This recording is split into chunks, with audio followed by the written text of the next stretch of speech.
Good morning, I'm Cody Henriksen, and we're going to be taking a look at how we can use the Java Scanner class so we can do a little bit more involved things when we're talking with the console and actually doing some system-based input. So we're going to go ahead and take a look at the project that we use using this. We'll see what happens when we use it and how we have to actually do some work with that to make it so it works more effectively. Let's go ahead and take a look at the code first really fast. As you can see right here, we're going to start off with my runner class. My runner is where we always start off. And so in my runner, I just have a public static void main. It's really simple. Inside of my public static void main, I declare and create an instance of my controller class, and then I call it start method. That's my simple runner for every single project used in all my videos and all my projects. If you have any questions about that, take a look at some of my other videos where I talk about creating a Java project. You can see how to do that there as well. But we're done with the runner, so we'll go ahead and close that, get it out of the way. Then we have our actual file itself. So I've collapsed everything down so we can just see the basics as to what we're working with. So we start off right here on the top of the file. We have, of course, our package statement because it tells us where in the Java project we are. But the thing we're adding new, because we're adding a scanner class, because scanner itself is not built into the language part of Java and java.lang. It's not in the base level, so we have to do an import statement. The import statement is how I can actually grab that component and get access to it. And so when I'm getting the access to it, I do the import java.util.scanner. So it tells me to go and grab in the package java.util and grab the scanner class out of that information so we can get that and add it to our project. So once we've got that, we have our basic class structure set up. Now when we're using a scanner, it's very important you only have one scanner. One scanner for your project because you want to make sure you're keeping track of it. It makes life a lot easier. And so we make that as a data member so it belongs to the class. Because this is a really simple thing, it's just going right here inside our controller. If we're doing a more involved project, we might farm that out to another class or do some management with that. But right now, keeping it really basic and easy. So we make a declaration of a private scanner object. I'm using a boring name of input because that's what it's doing, is it's gathering input.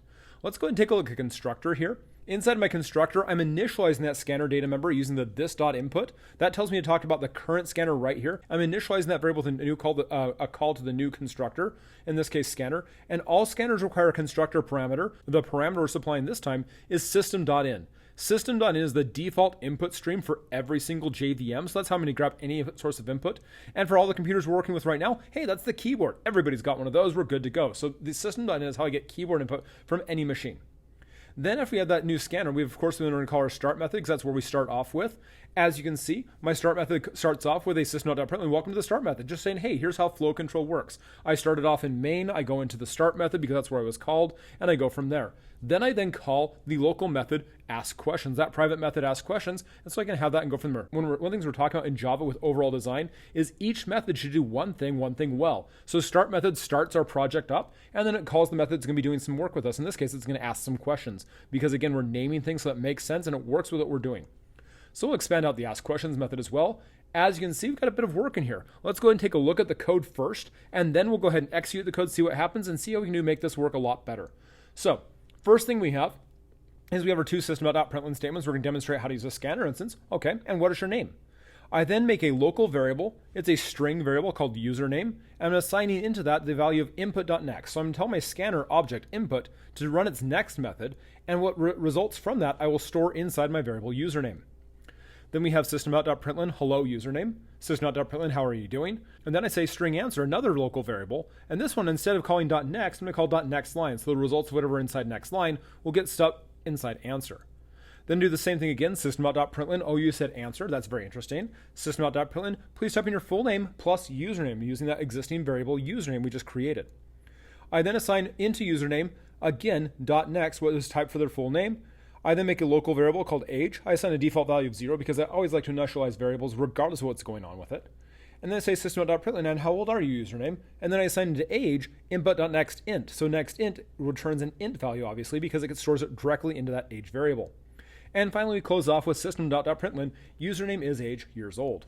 So let's go ahead and let's run this and see how it works. All right, here we have our welcome to start method. We're going to demonstrate how to use a scanner instance. What is your name? I'm going to go ahead and click over here in the console and type my name in. There's Cody. Hello, how are you doing? Oh, you said, that's very interesting. Whoa, wait a second. I didn't type in how are you doing. It never asked me to get my answer in here. So when I typed in an enter key press right here in that .next, the scanner consumes that enter key press and it sends it into its buffer for that, and it just automatically becomes what we're typing in right there for the next line. So when I use the .next method, it only consumes up to but not including any white space. The three major white space areas are space, tab, and an enter key press. And so if I do a space, tab, or enter key press after that, it's like, oh, you're done. And so it grabbed that and just ate it in the next line and moved on to the next thing. So please type in my full name, Cody. Oh, I will. So I'll type in my full name, Cody Henriksen. And how old are you? Oh, crap. It crashed and burned. It didn't even get to ask how old are you. So we have that same problem again. Whenever I'm using the .next, the .nextInt, or the .next double, anytime I use any of the single value return methods of the scanner class, next, nextInt, next double again, whenever I use those, I have to make sure I grab something after that because otherwise the enter key press is going to cause a problem. And I want to make sure I get the exact answer for each time. So the way we're going to do that is we're going to replace those values with .next. After that, we're going to replace all of it with a call to .nextLine that will consume that enter key press that we type in to proceed through the game or proceed through the app. So I just type that with input .nextLine. And so that's after that first .next. I go down here again after the input .next on username right there. And so I type in input dot and then next line.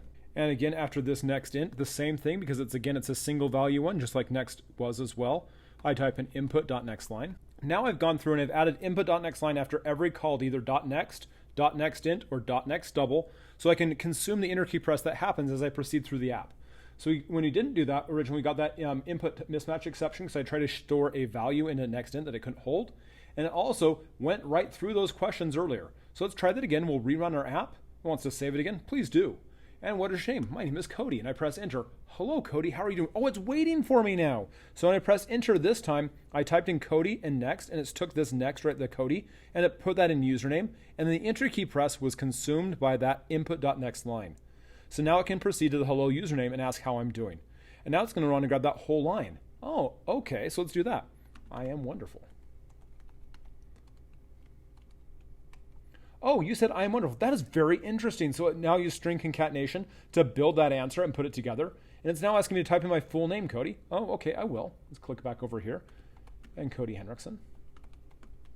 And how old are you? Oh, because I used .next, again, right here, it only grabbed the Cody, not the Cody Henriksen. So that Henriksen part right there was ignored. And then the .next line right there, it consumed the Henriksen part as well as the enter key press at the end. Now it's asking how old I am. I'm going to type in 44 and press enter, and Cody is 44 years old. So I'm able to grab that information and go from there. So let's do the one more change to this so it works perfectly, and we're good to go. So hit save, go down here, and instead of .next line, next right here, I'll change that to next line. And because I'm using next line, I no longer need to consume the enter key press because next line takes care of that for me. So I save that, and I'll rerun this one more time. What is my name? And I can even type in Cody Henriksen right here. But I only get Cody because that's all I wanted right there. And then, how are you doing? I am fantastic. Oh, he said, I am fantastic. Wonderful. That's very interesting. Cool. Please type your full name, Cody. And I'll type in Cody Henriksen. I can type my own name. I know I can do that. And how old are you, Cody Henriksen? I'm 44. And Cody Henriksen is 44 years old. So you can see right here that when we're using the scanner object, we can grab user input from the keyboard, taking it directly to that. What it takes to make that happen, again, as we start off, the first thing we have to do is in our import section, which is the top of the file, below the package, but above the class declaration, we have to add an import for the scanner class. We then have to make a scanner data member. We want it to be available for the entire class, not just local one method, because we'll be using it across multiple things. We want to have access to it here. And that's why we say private scanner input. So I can use this anywhere inside this, and I have to initialize it in the constructor so I can get finished with, I can use it and have initialized variable. Otherwise it's null. And that's not very helpful. I then went to my start method where I set that off and I called those ask questions method. As I went through the ask questions method, anytime I wanted a single word answer, I used the .next method on the scanner instance. When I want an entire line answer, I use the input.nextLine method to grab the entire line up until the enter key press. And anytime I get just a single word or a number-based answer, I need to make sure I call input.nextLine so I can correctly clear the enter key press, anything else that's out of it, out of this buffer of that stream, so I can correctly move on through my application. Thanks again. Check out some other videos and have a great day. Hope you can learn a lot. Cheers.